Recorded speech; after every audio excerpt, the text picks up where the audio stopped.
구독자분 중에 길로이 2라는 분께서 제가 지난 영상에 힘든 시기에는 워런 버핏 바이블을 펼쳐서 밑줄 그은 부분을 읽어본다 뭐 그런 말씀을 드렸더니 밑줄 내용을 영상으로 부탁한다는 댓글을 달아주신 거예요. 그래서 말씀드렸죠.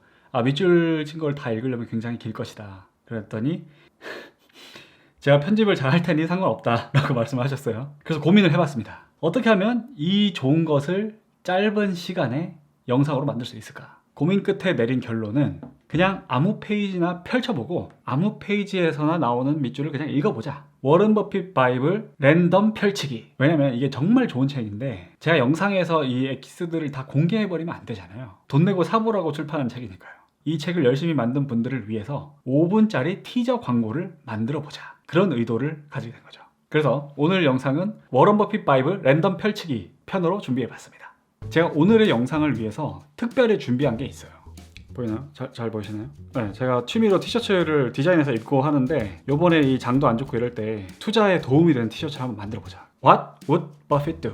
워런 버핏이라면 이 상황에서 어떻게 했을까? 이게 투자 여정에서 만나는 힘든 시기마다 이런 질문을 하려고요. 이런 혼란스러운 장에서 좀 더 올바른 의사결정을 하는데 심리적인 도움을 얻을 수가 있더라고요. 자, 뭐 각설하고 좀 워런 버핏 바이블을 한 번씩 펼쳐보겠습니다. 제가 평소에 말을 잘하는 것처럼 이렇게 막 그 흉내를 내지만 사실은 다 스크립트거든요. 근데 이번에는 스크립트가 없어요. 읽기만 할 겁니다. 해볼게요. 잘 될까요? 잘 모르겠네요. 자, 하나, 둘, 셋. 밑줄이 없네요. 하나, 둘, 셋. 차례네요. 하나, 둘, 셋.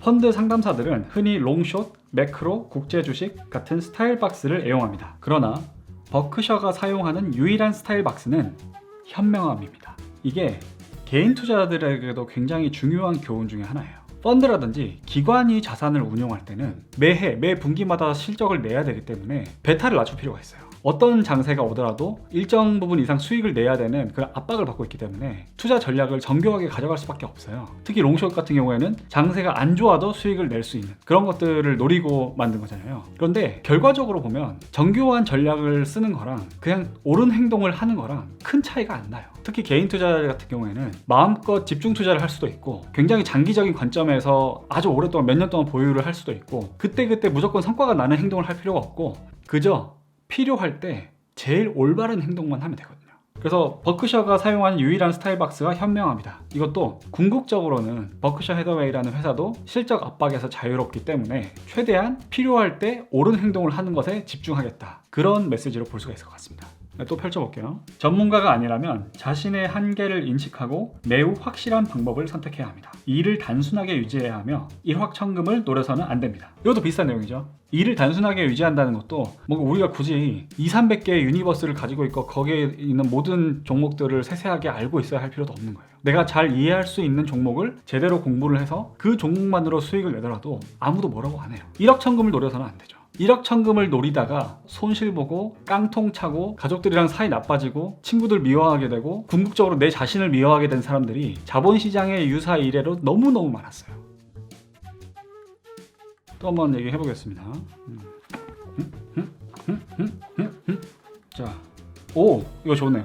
우리가 돈을 잃을 수는 있습니다. 심지어 많은 돈을 잃어도 됩니다. 그러나 평판을 잃을 수는 없습니다. 돈보다 평판이 중요하다라고 되어 있는데 공교롭게도 올해에 평판을 완벽하게 잃어버린 기업들이 정말 많아요. 특정 종목을 언급하진 않을게요. 굉장히 잘 나가고 승승장구하고 있었고 심지어 많은 사람들에게 투자 수익을 거둬줬던 종목들이라도 어느 순간 평판을 잃는 스캔들이 일어나면서 갑자기 주가가 미친듯이 폭락한 경우가 많이 있었어요. 평판을 잃게 되는 거는 굉장히 순식간이라는 거예요. 그래서 우리가 최대한 평판을 신경 쓰고 도덕적으로 운영하는 기업을 찾아야 할 필요가 있어요. 뭐 한 50번에 한 번 있을까 말까 한 일이기도 하지만 그 50번에 한 번의 일이 발생을 하게 되면은 굉장히 큰 손실을 입을 수도 있다는 거죠. 이건 꼭 주식 투자가 아니라도 그래요. 이게 우리가 사회생활을 하면서도 평판을 쌓는 거는 굉장히 오래 걸리는데 그 평판을 잃는 사건은 단 하나라도 충분하다는 거죠. 착하게 살아야겠죠. 공포가 덮칠 때 절대 잊지 말아야 할 두 가지가 있습니다. 첫째, 만연한 공포는 투자자의 친구라는 사실입니다. 둘째, 내가 공포에 휩쓸리면 공포는 나의 적이라는 사실입니다. 요즘 같은 때 좀 생각해 볼 만한 문제죠. 근데 한편으로 보면은 공포심이 들 때 내가 공포심이 들고 있다는 것을 인정을 해야 될 것 같아요. 나는 무섭지 않아 라고 얘기하는 사람들은 오히려 위험할 수가 있어요. 나는 무서운 걸 알고 있지만 이 무서움을 극복하고 옳은 행동을 하겠다, 그런 각오가 되어 있는 사람들이라면 진짜로 장이 공포스러운 상황에서도 슬기롭게 넘어갈 수 있다고 생각을 합니다.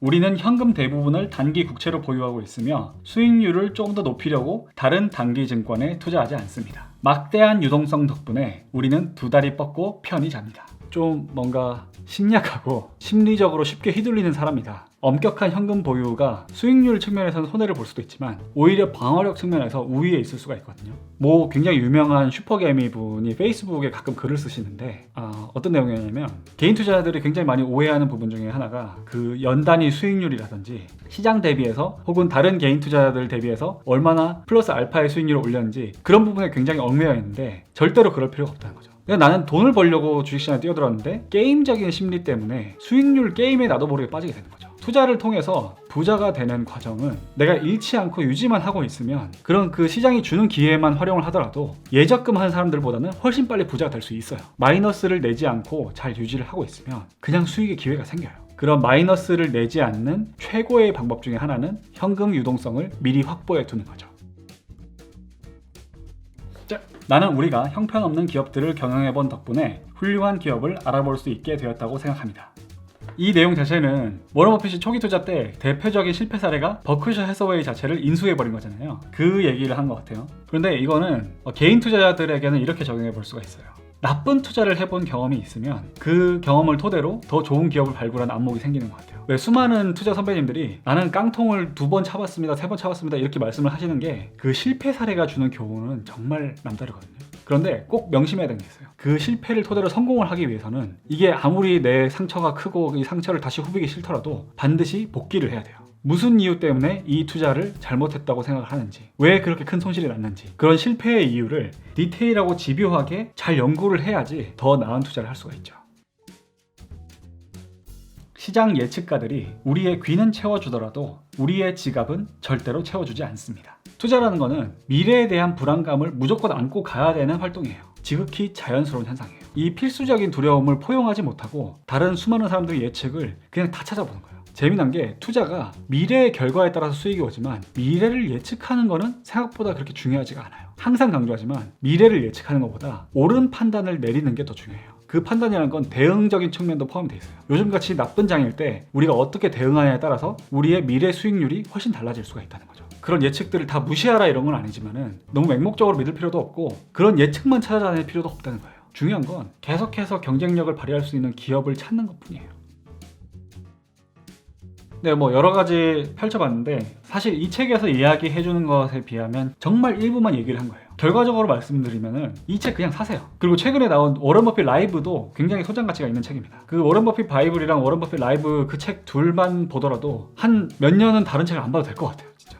이 투자 실력을 키운다는 것은 모든 지식을 머리에 집어넣는 게 아니에요. 오히려 정말 중요한 지식을 계속해서 나한테 새겨야 돼요. 나만의 철학으로 승화시키는 것. 그게 투자 실력을 쌓는 진정한 여정이라고 생각합니다. 저도 재테크 공부를 하면서 그리고 이제 주식 투자 공부를 하면서 진짜 몇백 권 책을 읽었지만 지속적으로 계속해서 독서 경험을 쌓다 보니까 꼭 많은 책을 읽어야 할 필요는 없다. 그런 결론이 생기더라고요. 정말로 최고로 중요한 스승들의 책을 완벽하게 소화시키는 것, 그게 먼저예요. 그 다음에 많은 책을 읽어도 늦지 않아요. 그리고 그런 최고의 스승 중에서도 단연코 가장 중요한 인물 중에 하나가 역시 워런 버핏이죠. 지금 장이 어렵지만 이럴 때 심리적으로 활용할 수 있는 장치가 그건 것 같아요. 워런 버핏이 내 상황에 빠졌으면 어떻게 할 것인가? 그런 질문을 한번 던져보시기 바랍니다. 저는 다음 시간에 뵙겠습니다.